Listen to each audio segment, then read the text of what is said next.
no? Number 9, pay the price. We should pay the price. Okay, a trade-off of growth is that it is sometimes uncomfortable. It requires discipline. It takes time that you can spend on leisure activities. Pay the price. Anong ibig sabihin nun? Halimbawa, nag-aaral ako o may nagbabasa ako. Di ba, pwedeng ginamit ko na lang yun, manood na lang ako ng mga chika o entertainment. So, yung mga leisure activities ko, masasacrifice. I pay the price for it.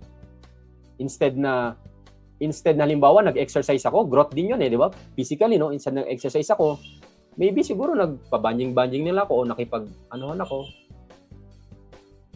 Merong presyo ang growth. Sacrifice yun. Sabi ko nga, pay the price of success in advance. Pay the price of success in advance. Mas nadami yung oras mo, di ba? Mas nag-commit ka dito sa ganitong oras, sacrifice yan. Halimbawa, ngayong morning, syempre, commitment to, naka-live tayo, sacrifice to. This is the price. Yung pagpupuyat mo, yung instead na nagre-relax ka na lang, panood ka na lang TV, magre-research ka, mag-aaral ka, price yun.